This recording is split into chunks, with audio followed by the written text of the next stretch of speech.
Hey, what is going on, y'all? My name is Tucker with Men in the Making, and today I'm going to share with y'all my personal budgeting framework that I've used to accomplish my goals in life. To start budgeting, the first thing you're going to need is to organize your cash flows. To do that, you're going to need your total inflows and your necessary outflows. Your total inflows is the sum of your wages, your investment incomes, and your side hustle incomes, if you have any of those second two. The second thing you need is your necessary outflows. This is not your current total expenses. This is what you absolutely need for survival. This is your rent. This is your food, your gas, your utilities, your insurance, phone, etc. After you get these two numbers, you're going to calculate your net inflow. This is your operating profit as a person, if you will, right? This is how much it takes for you to live or operate, and this is how much you bring in. So this is how much you make after you're done paying for your operations. If this is positive, we go over here to distributions. If this is not positive, then you either need to reevaluate this number because you might be throwing in some extra stuff, or this needs to grow a little more, and you need to figure out how to make this positive as fast as possible. Once you get your net inflows to positive, then we're going to go over here to distributions.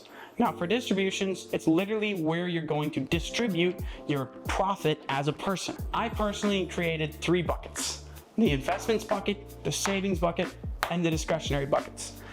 I personally always make investments the biggest because investing is the only way to create cash flows and capital gains growth that is relatively passive, meaning it will make money for you while you are sleeping. You're not having to hustle for it anymore. So I've always seen this as kind of the number one target for financial freedom and freeing myself from having to work for money. Number 2, savings. I like to treat savings as an emergency / slush fund. So, for example, if I have a purchase I want to make down the road, I might cut my discretionary budget and just build my savings surplus so that I can outlay more in a later discretionary transaction. This is going to highly depend on your financial situation. But then generally discretionary for me is my smallest bucket. Discretionary is my fun money. This is my travel budgets. This is my eating out budget. This is my anything that's extra from my necessary outflows that's not investments or savings goes here. A couple of caveats with this system. This one, I always make the biggest with myself, no compromise. But these two, I kind of rotate between them, depending on what my goals are. Sometimes, like I said earlier, my savings will be bigger because I'm saving up for a larger discretionary purchase down the line.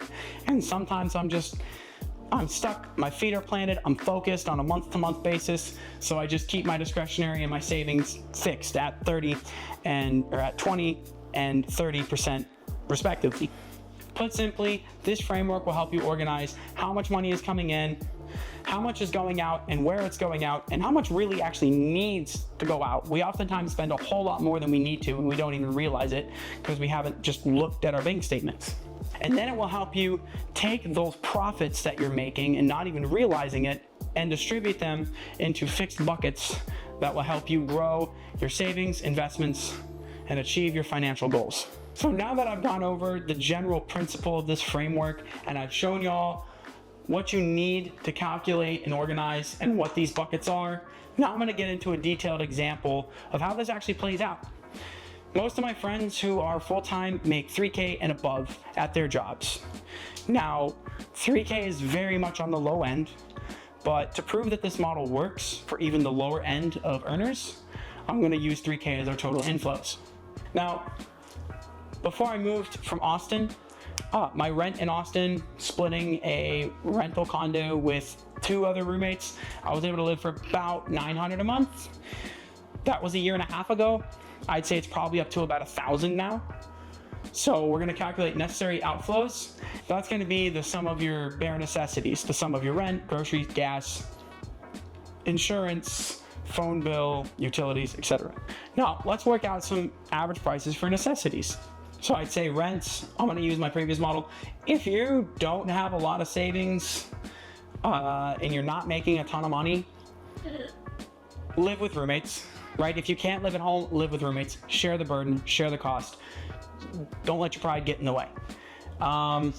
Find roommates so that rent is lower, because rent's going to eat the crap out of your paycheck, especially at this total inflow.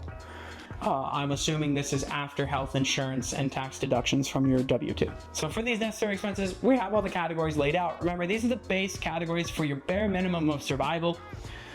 Your rent per month if you're living with roommates, which again, you have to do if you aren't making a ton of money and you don't have a ton of savings or investments to fall back on, or you're not able to live at home. I wouldn't recommend trying to live on your own unless you have the money to do it. Share that cost with your friends, with your roommates. Rent, $1,000 a month. Food, I personally eat a lot. I usually run around $400 to $500 a month in groceries. So I say for the average person, they can probably get away with 3 to 4. So we'll go $350. So now for gas, I drive a lot more than the average person. I also drive a smaller Toyota, so I get good mileage on it. But with my more than average driving, I usually run about 180 to 210 a month. I'd say if you scale it down, but also decreased the average fuel economy on the vehicle, I'd say the average person could probably get by on 150 a month. Also, if you're driving a gas guzzler, sell that and buy something more efficient. That's your own fault for spending more money on gas than you have to. So I'd say 150 if you're smart about your vehicle purchase. Obviously that doesn't apply to people who need it for work, but if you need your vehicle for work, then that should be something that you get reimbursed. If it's your own business, reimburse yourself for the gas. If it's another company, negotiate for reimbursements for the gas. Like if you're in construction and you need to bring your truck for whatever reason, yeah, they should be reimbursing you for whatever you spend on the job. David's insurance is $170 or needs that. For your phone plan, I know it's tempting to have the $70 a month AT&T plan that gives you all these great financing options for the newest phone that has like one extra new feature that doesn't do anything for you. But if you're really serious about your financial objectives and you are at like a lower income, you need to be serious about what you actually need and get disciplined about, you know, what your actual priorities are, where your money goes. If you're really serious about budgeting and about building up your investments, then the cheapest way to get a phone that's going to cover all your base needs, texting, calling, and then use data when you're on Wi-Fi, T-Mobile Connect offers a plan as low as $15 a month. It's got like 1.5 gigs of data, but everything else is unlimited. And it's $15 a month. Buy an iPhone SE for $210 at Best Buy, and you're done. If you don't have $210 on hand, then you can finance it probably for like $20 a month, and it'll be paid off in 10 months. So you don't have to buy these super expensive iPhones that come out every year and don't do anything for you. So I'm gonna put phone at 15. For utilities, I'm in Texas, so for the summers, obviously it spikes, but then the winters it goes down to like 50. So we're probably looking at about like 3 months in the summer of like $400, and then it goes down to like 100, and then down to like 50. So I'd say we're probably gonna go a nice middle at like 175. That's the back of the napkin, but it'll work. And then for internet, AT&T charges for internet fiber 300. We're not sponsored, by the way. That's just the internet I use because it's super fast. Internet's, it's like $55 a month for the 300. So that leaves us with your bare necessities outflows, which comes out to about $1,915, which leaves us with a net inflow of $1,085 per month to work with. Obviously, this is extremely tight budgeting. This is no subscriptions, no gym memberships. This is none of that stuff. This is your bare minimum for survival. Your bare necessities for all your bills. So we have $1,085 a month to work with. Now we're gonna come over here and we're gonna apply that to distributions. Out of that $1,085, let's just work with 1,000 because it's easier. and assume that that 85 gets eaten up by some miscellaneous BS. So you can make about $500 a month in investments. You can save about $300 a month, and you can spend about $200 a month as fund money. So the point of this is to show that with this framework, you can do it. You are able to build investments and savings and have some fun money left over.